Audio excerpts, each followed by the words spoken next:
Rah, rah, rah, rah, rah, rah, rah, rah. Oh, that was interesting. It says avoid legal snags by advising the person that they're being recorded. Hi, babe. Just to let you know, you're being recorded. Ta-da! Avoided a legal snag. Am I supposed to get naked first? Henry, this is a G-rated conversation. Yes, but I'm pretty sure this part you're not going to put on there. Hey, you said you wanted blooper. That's true. You did put on there. Well, that's okay. I like your butt. Being honest, same. Okay. What's happening, guys? I'm Hank. And That's I'm Robin. Okay. See, I was right. That's Robin. We're already doing good. You are invited with us on an adventure of love. Oh my through the tunnel of love through God. the internet, which sounds really bad if you're doing on the internet by yourself. But we're married and I'm on deployment. So this is our tunnel of internet love. And you're welcome on Valentine's Day. No. Rewind, do it over. That was awful. That would get us in trouble. Good evening. How y'all doing? My name's Hank. And I'm Robin. And together, we're going to take you guys on a journey through the tunnel of love. Why? Because it's Valentine's Day. And what does that mean? That means when you're deployed, you get to go to the chow hall by yourself. But that's okay. You still have an extra Valentine's Day when you come home. So, welcome aboard. Come on, let's talk about what's going to happen for us. Because why? It's Valentine's Day, and you should be all kinds of happy with flowers and all kinds of other stuff and going out to eat. While we're just going to plan for another one later on. So, come on us as we talk about what we have dubbed this video to be Preparation Age, or preparation for homecoming. Stay tuned. It's going to be fun. That's staying in.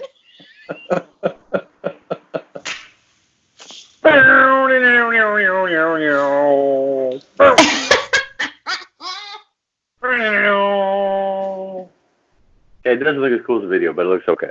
Yeah. But that works. Okay. So, we're ready to go? I think I got something. We'll see. Okay. So.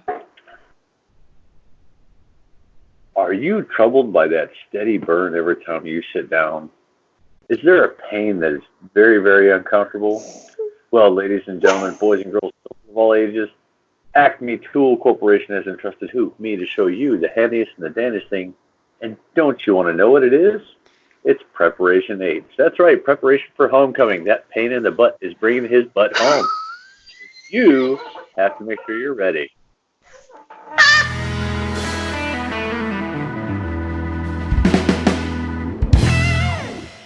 All right.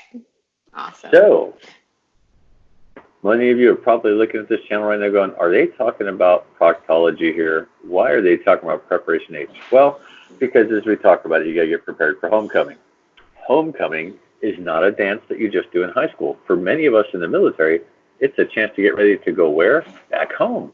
Why? Because we live all over the world away from home. So it is what it is. And in doing this, my love, who's there making her hand emojis, going like, yes, and I can't do that. I screw stuff. It ends up looking like binoculars. I don't know. But yeah, I'm gonna screw that up. I've tried doing that like 15 times. I'm gonna screw it up. But so as we talk about this, we wanted to talk about 3 different things, and we're gonna bounce back and forth between each other. As you guys learned, if you watched our other video, which would be linked like somewhere here, somewhere, I don't know, it'll be somewhere. But in the link that we do, it'll talk about the thing with communication. You'll see that we still work on communication. So we're trying not to step all over each other because I'm a motor mouth. But we're going to talk about how to prepare for homecoming, what happens when you get into being receive mode of actually having homecoming, and then some of the aftercare you do afterwards. So with that, what do you do over there in the house to prepare for your hemorrhoid to come home? One, he's not a pain in the butt to come home, but you go through this process when your loved one is leaving, and after they've been gone a long time, you kind of get into this rhythm of life without them. And with that being said, is then you get the notification that it is about time for them to come home. You start receiving their gear home, and it's like that click goes off that it is time for them to come home. And so you go through this whole processes of getting things in motion, and you start going through these emotional changes at home of what anticipation of them coming home. And it's you had this idea of what you're going to accomplish, things that you're going to done, and now you're at that dread point of, did I get things that I wanted to get done in time? Do I have enough time still to get things done? You start worrying about emotional marriage aspects of communication, like we talked about before. But with them being gone, you come to this point where things start getting raw and heavy. You start having bickering moments where him and I just recently rubbed each other raw over something so silly. It's ignorant. It's not ignorant. Sorry. It's irritating because we find little points and then we step over each other and we have to take a break, cool off, and it's because you miss each other. You kind of it becomes that way. It's okay. It happens.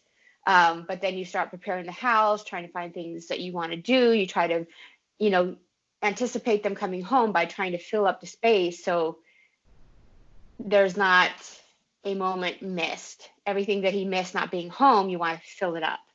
And even that can be very daunting. Then the reality in the back end is, does he still care? Will he still love me the same way? Will I still love him the same way? You start having that kind of a thing. So it becomes kind of high amped, emotional, raw feelings. So that's what you kind of go through this roller coaster ride when you're preparing for your loved one to go home.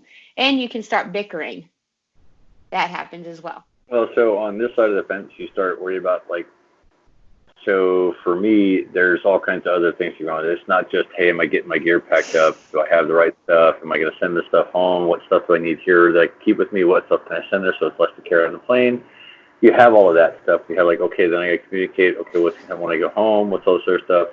But also you got to deal with unit changeovers. So okay, when are the next guys coming in? What do I need to get ready for a turnover with them? What do I need to get given to them with all of their stuff? How do I need to make this work for the Marine Corps turnover with somebody, plus get my crap ready and be ready to go home. And then inevitably we have all of our briefs that we get in the military, and I love it. It's the excitement of getting back to everything and wanting everything to be exactly the way it was when we came back, even though we know it's not going to be. The excitement of, I wonder what's going to change, and all these grand plans of where you're going to go for vacation, all this other stuff. But then when you get home, you kind of decide, you don't do all the stuff you plan for. But there's a whole lot of hope and anticipation.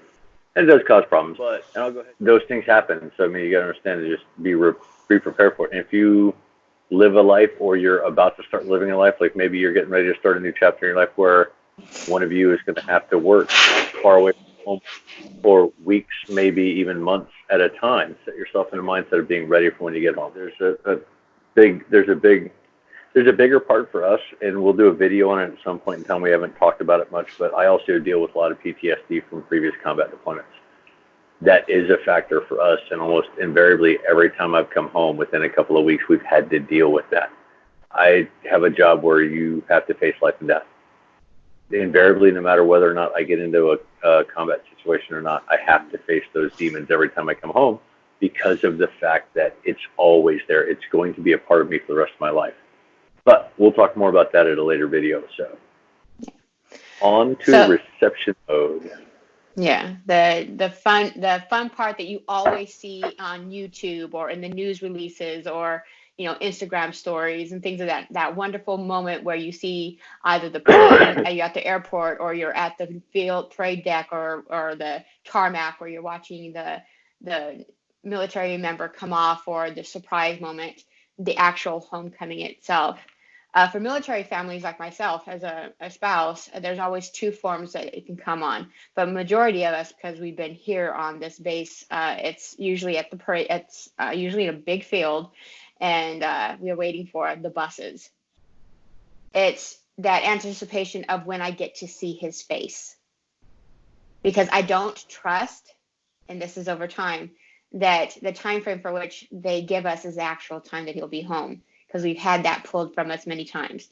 But it's seeing his face to know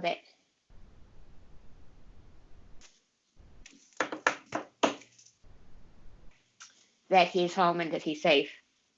That for me is when the deployment is ended. Not when he lands his feet in Dallas or in the other states that they land in before they get home. It's when his boots actually hit the ground when he gets off that bus. Then I know that the deployment is over and we can take a big deep breath. But it's seeing the reality of the time that he was gone to the time that he's home, seeing the physical elemental changes in him and him seeing me, and that time frame of that homecoming is very crucial for me because we go into that talk phase of how you doing and allowing him to not be consumed by everything else. The military gives us a little bit of time right when he gets home to just be each other for decompression before he has to jump back into work.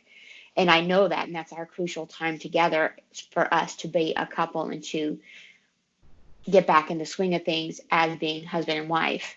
And that part is very crucial for me is I want to get to know the man that I'm married to now. And I get concerned because I don't want to overwhelm him, but I want to know everything about him. The man that what he's seen, what he tasted, everything that he smelt while he was away from me. I want to know all of it, but I don't. It becomes a kind of for the first couple hours, it's great. Everything's great, but I want to know. So we have a lot of talking time, just him and I make sure that nobody's with us. I don't bring family home. I don't have all these visitors. Everybody knows before they come, before his homecoming, that it's my time. And then we'll go visit after when we have leave. Well, for me, it's the part of, okay, I'm finally home. I don't have to go run off to work. I don't have 14 meetings a day to go to, and I don't have all the crazy stuff that comes with life in the military. I don't have to worry about, is the battle rhythm going, or did everybody remember all their pieces of gear after the last thing that we did? Does everybody have all their weapons? Did they clean their weapons? Is their ammunition stored properly? Is the internet still working? Can we get to the next reports? Did the comm guys fix all that stuff? Just goes away. For me, the biggest thing is just like, I'm home. I can finally sleep and not have to worry about what if. I can just go to sleep. There's still worries and stuff, just because I know me, and like I said, the PTSD things, I worry about having night terrors. I worry about having nightmares. Other than that, it's just really like, okay, where do I fit in now? It's a blessing and a curse at the same time doing deployments. It is a curse because you're away from home, you're not there. There's all the yucky stuff that I'm sure that if you've been watching this channel long enough, you know more than enough of how much we dislike doing deployments. For those of you guys who are in the military, this is my double silver star deployment time, so everybody should know what that means. But with all that being said, that just means that I've been away from home for a lot. Out of the last 4 years, I've spent close to 3 of it gone, which sucks. So, like, for us, this has only been a 6-month deployment, but it feels like 2 years. So, can't wait to get home. Concerns of stuff that usually I come up with, like, okay, so what's changed now? Like, I already know from watching all the videos that most of the stuff inside the house is gone. So it's like, okay, where's my stuff at? How is it going to take me to get used to everything? Where am I going to put my stuff at? What stuff do I got to get rid of? What's the honey-do list that she wants me to do? How soon does she want me to kick it in? What all do I need to go buy? I mean, just there's all kinds of little stuff that comes up where in my mind, these are questions I ask, like, okay, where do I fit back in the house, and how do I assert myself in the house? Yes, it's really awesome because I get to come home and I get to be reunited with my bride, and just we can be each other and we can be one again, which is awesome. But for all the same things that she's nervous about, I'm nervous about the same things, but from the other side, and that's the problem. So you end up, homecoming is awesome, it's great, and it's blissful. It's like, yes, hey, we're there, and the first night home, everything is awesome because all we care about is just being with each other and being happy. Then the next day, it's like, okay, now what do we do? Sad to say that we've got used to it. What people don't like, we were talking about before when we were having the conversations over, especially over the years and the multiple deployments, nobody talks about the day after. Now, we usually have that honeymoon period because usually it's like 3 days or whatever, then you go back to work and then we can go on leave shortly thereafter. But because of, like you just said, your new position, you're going to be there for a while before we're able to take leave. So, but nobody talks about like the actual time after, where, okay, the honeymoon period is now over and the stressors of reintegration, the actual integration of life. You've been gone away for a while, for 6 months deployment this time. But for military families, integration happens where everybody tries to blend back the family unit into cohesiveness, where that flow comes. Daddy goes back to work, mom's doing this, and the family's getting that even keel. And what was going on before is an easy balance.